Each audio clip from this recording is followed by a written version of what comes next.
Hello dear watchers and welcome back to Africa Revealed. Today we are digging into a South African city that has been dug out by thousands of gold miners, if not more. But don't think just because this city is dug out that it has been exasperated. Josi, Joburg, Johannesburg, Egoli, the city of gold is a hustling and bustling city, almost bursting at its seams.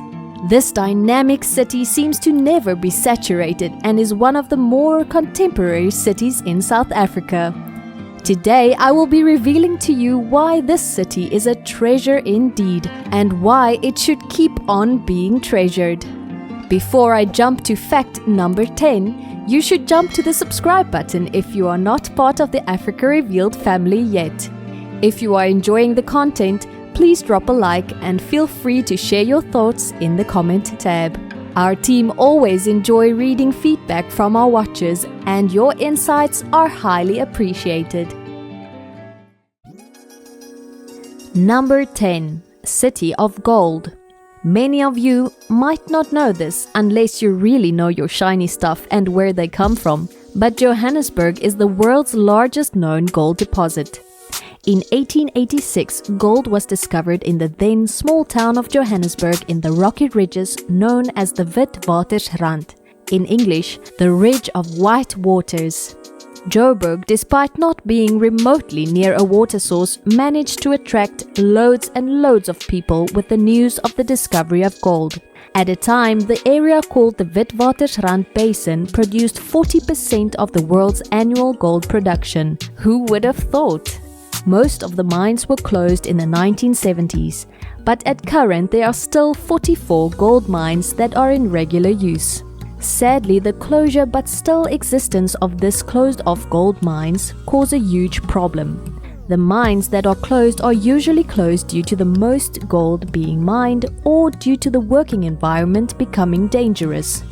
These closed mines attract risk takers that South Africans call zama-zamas, which literally translates to take a chance in Zulu. Zama-zamas are illegal miners that take a chance going into closed mines to mine gold. But because of its unsafety, many of these mines collapse and kill the zama-zamas. Number 9. Size. Another international statistic that Josi takes is that it is the world's largest city that is not situated on a coast, lakeshore or river. As discussed in fact number 10, Johannesburg is not situated near any water source and because of the gold rush attracted dozens of people. The interesting part is that even though the gold rush had an end, many of the people still continue to stay on in Johannesburg.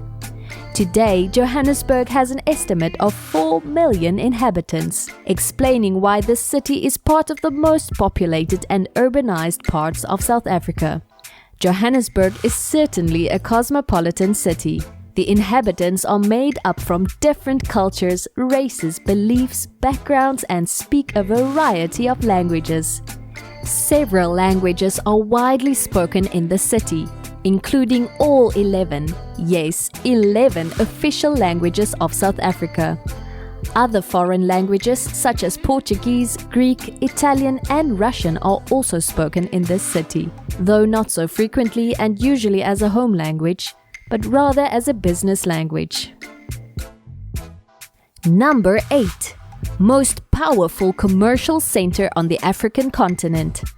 With an estimate of 4 million inhabitants, Johannesburg is responsible for 16% of South Africa's GDP, which is the gross domestic product. That is equal to the total GDP of KwaZulu-Natal and also the entire country of Guatemala in South America.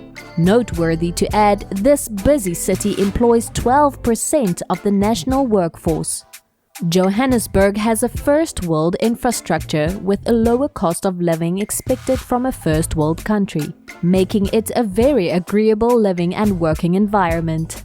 The main reason why Johannesburg is the most powerful commercial center on the African continent is because of the JSE, Johannesburg Stock Exchange, which is South Africa's only but brilliant stock exchange market. The JSE rates as one of the top 20 exchanges in the world in terms of capitalization and is therefore very popular. 74% of South Africa's corporate headquarters are located in Johannesburg. It is no wonder that Jozi is nicknamed as South Africa's financial capital. Number 7. Largest man-made urban forest in the world. Once again, thanks to the famous gold rush, Johannesburg now has something else that no city in the world has. What is the likeliness that a mining craze would have an enormous environmentally positive impact on a city? Not much, but true nonetheless. Johannesburg is part of a grassy savanna biome, but when we look at satellite images of this city, it looks like a forest. It all started with the first cemetery, then the first park, and then the increasing demand for wood as the deep-level tunnels in mines needed to be supported. More than 1 million trees were planted for the aim of making props during the gold rush. But of course, many trees were not used and stood the test of time. It was only later in 2006 when a tree planting initiative was started that wanted to extend the forest into Soweto too. Today, South Africa's own urban forest has between 6 and 10 million trees occupying the city, soaking up the carbon dioxide and improving Johannesburgers' quality of life. Number 6. Universities. Johannesburg is not just a city for the businessman and corporate, but it is also a city where a young person can figure out who they are going to be, how they are going to get there, and gets there. One of South Africa's leading universities, the University of Witwatersrand, or as the students call it, WITS, can be found in Johannesburg. WITS is the third oldest university in South Africa and was founded in 1896, initially known as the South African School of Mines. Then, also in Johannesburg is the University of Johannesburg, which the locals also refer to as UJ. UJ is the product of 3 individual campuses that merged in 2004.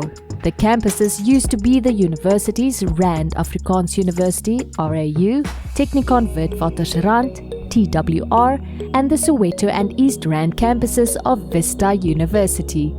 Apart from these 2 universities that still consist of multiple campuses, being able to take in a lot of students yearly, there are also several colleges of education and a school for advanced technical training in Johannesburg. Number 5. The Johannesburg Botanical Gardens. Johannesburg was one of the later big cities to build a botanical garden, but even with that, it is still as magical as an older garden. The Johannesburg Botanical Gardens is 81 hectares of land, which used to be a sport field and golf range before it was decided that it should become a botanical garden in 1969. The veld was replaced by glossy grass, lush trees and plants exotic and indigenous. People can often be seen jogging, having picnics and walking their dogs on the lawn. The open spaces are seasonally used to host concerts, like the annual Liefde by die Dam concert, and also hosts kite flying competitions. The botanical garden consists of 8 smaller sections of garden. There is the Shakespeare Garden, the Rose Garden, Herb Garden, a Succulent Garden, Chapel Garden, a Hedge Demonstration Garden, and the main Arboretum, which houses family groupings of plants and trees of South Africa and the rest of the world.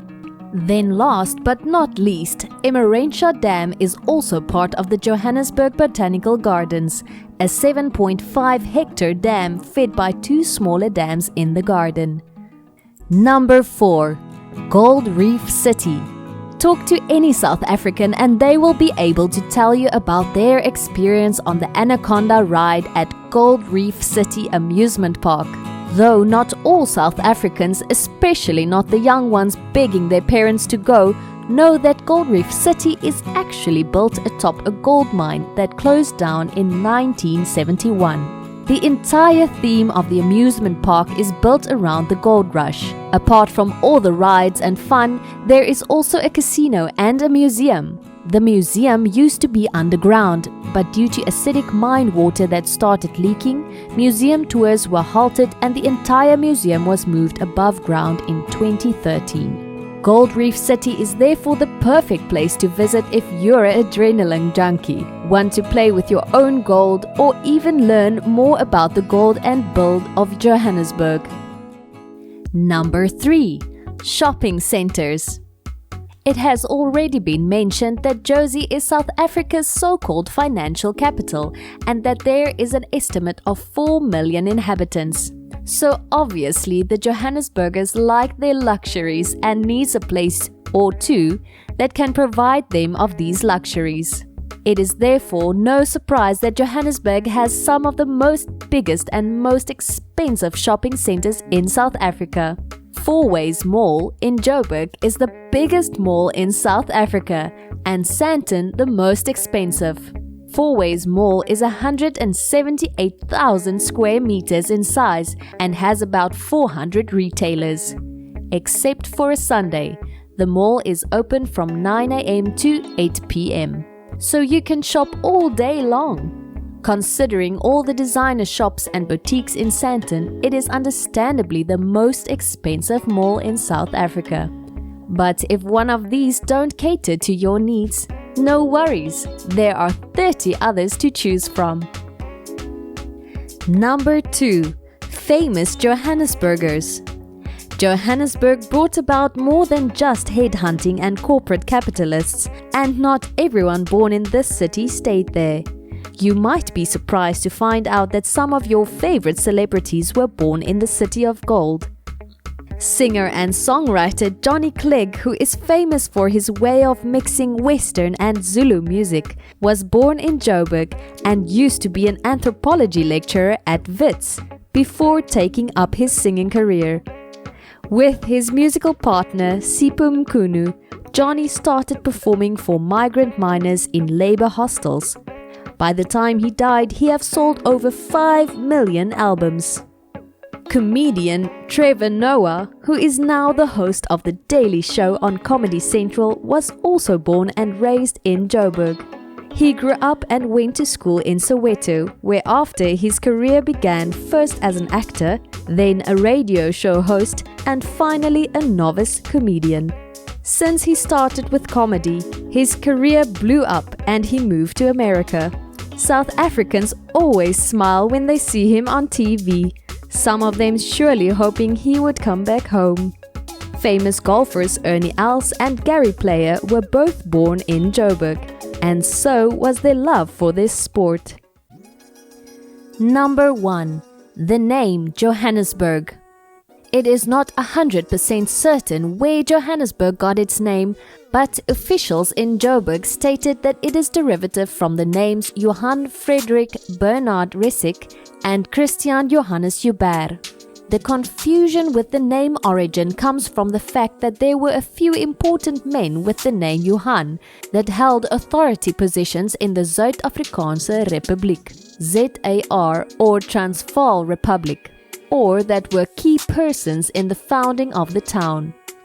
It was decided that Johannesburg was named after Johann Friedrich Bernhard Rissik and Christian Johannes Joubert because it was on their recommendation that the land involved was declared a public goldfield, while they also suggested the town to be laid out either on the farm Rijntjeslaagte or a section of the farm Doornfontein. Now that you know a little more about Jozi, I hope that you experience the same amount of excitement as the willing miners did back during the time of the gold rush. May Joburg attract you and give you a glimmer of hope. I hope that these 10 facts about the City of Gold would have convinced you to pay a visit to the city when visiting South Africa.